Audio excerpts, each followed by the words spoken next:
Happy-go-lucky Zane was a humble gardener who had taught himself science, primarily to improve his farm crops, located in a world of ultra-reality.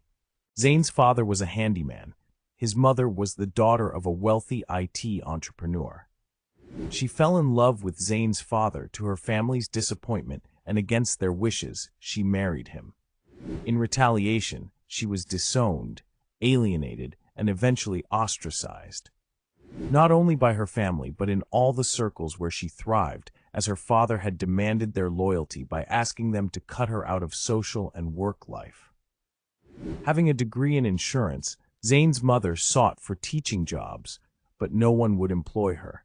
His father, who was uneducated, had even lesser chances. Their story had traveled far, and now everyone was too scared to touch them, lest they incur the wrath of Zane's grandfather. Just before Zane was born, his parents decided to move and start a new life far from all the negativity. They wanted to be in a community where no one knew them and where they would not be judged simply for falling in love. They settled in a small semi-rural town where Zane's mother took up the responsibility of educating the children in the community. They were poor and could not afford to pay her, but still, she was very happy to do it. His father began to grow food crops on the very large, rich, and fertile land outside their home. As Zane grew, he began to take more interest in his father's work. Not just how to grow crops, but the actual process that grew the crops. Why was sunlight important for photosynthesis, for example? He'd walk miles away to use the closest library and research all the questions dancing in his little mind. Dad often rewarded him with fresh fruits. Thanks to his love for mangoes and apples, he embarked on an extraordinary quest where he dreamed of cultivating plants that could thrive across multiple climates, defying the limits of nature as he knew it. Every day, Zane toiled under the shimmering suns, experimenting with unique soil blends and manipulating light frequencies to simulate climates. The farm became somewhat of a comic agricultural trial ground as the first cross-pollination produced a mango with coconut head to Zane's hilarious disbelief. The second produced an apple as regular can be. The next one, passion fruit wearing a tie.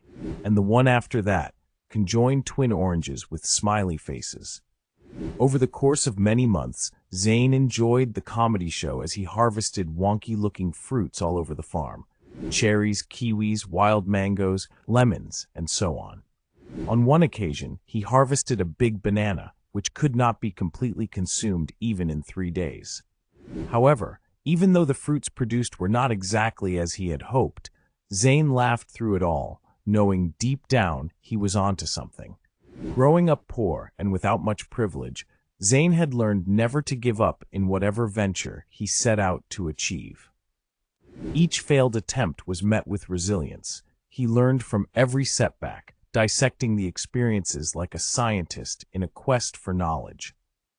One day, a breakthrough occurred. Zane had unintentionally created a rare seed capable of drawing energy from different dimensions. He nurtured it with care, investing countless hours into ensuring its growth. As he watered the seedling, it shimmered with a vibrant glow, drawing energy from the universe. Months passed, and finally, the plant's buds matured into a kaleidoscope of colors, shining in ways no one could imagine. Zane was excited and invited the whole community to view the spectacular blooms. The garden soon became an important landmark, not only generating and supplying free power throughout the community, but also inspiring others to believe in the extraordinary potential within their reach.